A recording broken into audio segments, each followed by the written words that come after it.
আল্লাহ সুবহানাহু ওয়া তাআলা তার পবিত্র কোরআনুল কারীমে বলেছেন।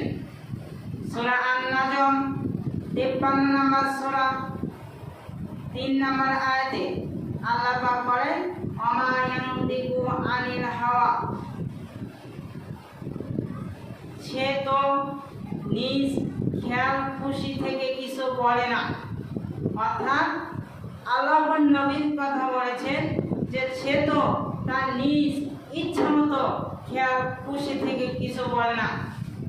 4 নম্বর আয়াতে আল্লাহ পাক বলেন, ইন হুয়া ইল্লা ওয়াহয়ুন ইউহা, তিনি যা বলেন তা হচ্ছে ওহী, তার উপর ওহী প্রত্যক্ষ করা হয়। এখন ওহী কোন কি মানুষের দ্বারা আল্লাহ পাক তার উপর অবতীর্ণ করেন না ফেরেশতার দ্বারা করেন? আল্লাহ সুবহানাহু ওয়া তাআলা সে কথা বলেছেন, আল্লামাহু শাদীদুল কুওয়া, যার মাধ্যমে তার উপরে ওহী নাযিল করা হয়, ওহী প্রত্যক্ষ করা হয়। সে একজন শক্তিশালী ফেরেশতা, যার মাধ্যমে আল্লাহ রাসূলকে শিক্ষা দিয়েছেন আল্লাহ সুবহানাহু ওয়া তাআলা। সে একজন শক্তিশালী ফেরেশতা, সে একজন শক্তিশালী ফেরেশতা, তার নাম জিবরিল। এখানে ক্ষান্ত নয়, আল্লাহ সুবহানাহু ওয়া তাআলা বিশ্বনবীকে আরো সতর্ক করেছেন। যদিও তিনি বানিয়ে কথা বলবেন না বা বলার চেষ্টাও করবেন না, তার আগেই আল্লাহ সুবহানাহু ওয়া তাআলা নিষেধাজ্ঞা জানিয়েছেন আল্লাহ রাসূল সাল্লাল্লাহু আলাইহি ওয়াসাল্লামের সম্পর্কে। সূরা আল-হাক্কা খুলে দেখেন, 69 নম্বর সূরা 44 নম্বর আয়াতে আল্লাহ সুবহানাহু ওয়া তাআলা বলেন, ওয়ালা তাকাওয়ালা আলাইনা বা'দাল আকাবিল। আল্লাহ পাক বলেন যে সে যা কথা বলে তা যদি আল্লাহর নামে রচনা করত, যদি আল্লাহ বলেননি এমন কথা বলে, আল্লাহর নবীকে সতর্ক বানিয়ে দিয়েছেন, তাহলে তিনি কি করতেন? আল্লাহ সুবহানাহু ওয়া তাআলা নবীজিকে কি করতেন? তারপরে আয়াতে 45 নম্বর আয়াতে লা সান্না মিনহু বিল ইয়ামিন, তাহলে আমি তার ডান হাত ধরে ফেলতাম।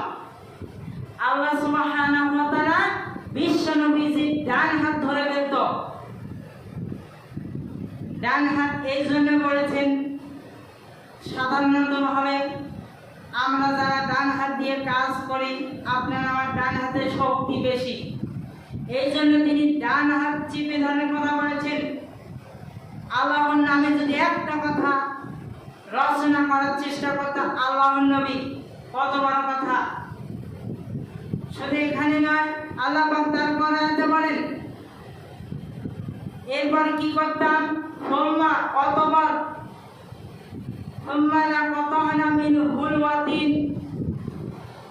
আমি তার জীবন ধমনী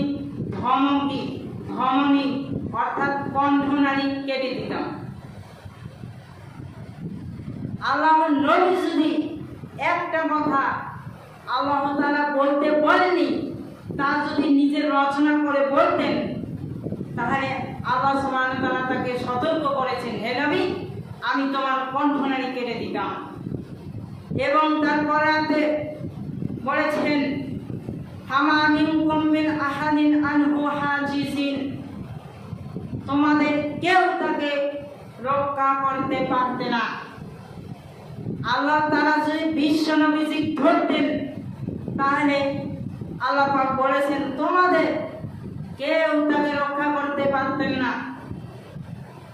তাহলে এই আয়াতগুলো থেকে আপনার আমার নিকট স্পষ্ট হলো, আপনার আমার নিকট ফুটে উঠলো যে আল্লাহর নবী একটা কথা বানিয়ে বলেননি, আল্লাহ পাক যা বলতে বলেছেন তিনি তাই বলেছেন।